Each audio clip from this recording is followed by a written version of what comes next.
The GfK Consumer Confidence Survey released today showed a slightly more upbeat response to the general public's confidence in the British economy.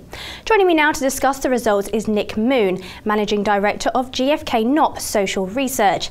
So Nick, January saw a rise in UK consumer confidence. What are some of the main reasons behind this marked improvement in the index? Well, given the sort of general economic circumstances, it's hard to see what might be causing it, other than perhaps sort of a Christmas feel-good factor. I have traditionally been sort of fairly dubious about the idea that completely external non-economic events influence confidence in this way.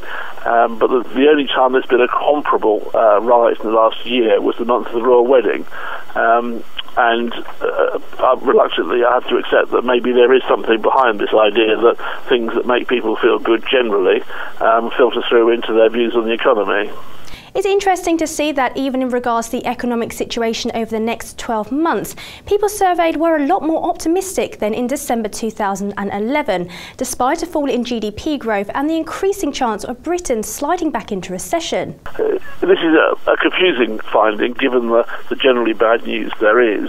But if this is just a temporary effect caused by Christmas, then we might see something more realistic coming out next month. So, as ever with an ongoing index such as this, you only really should be taking any notice when you see the trend moving in the same direction for 2 months.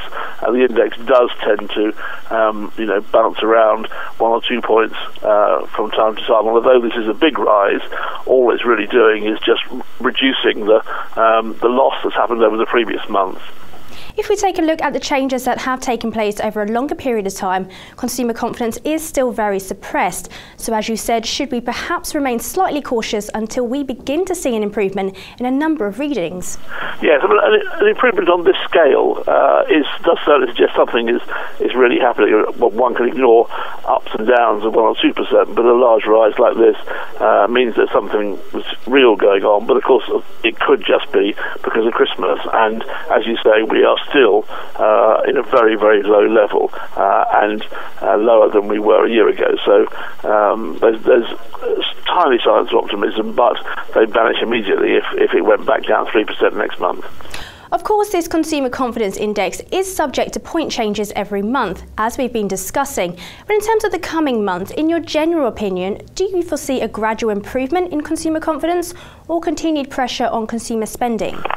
Well, history suggests continued pressure, because we've been doing some work looking at the index and comparing it with GDP, and what the index tends to do is to predict a period of decline in GDP, but then to follow an improvement out of it. So normally the actual economy is picking up a bit before consumer confidence starts to pick up itself. So on balance, I'd say I would suspect continuing poor performance in the barometer over the next few months.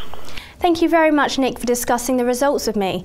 Now, later on today will be this week's first edition of Targets and Focus, so make sure you stay tuned. Goodbye for now.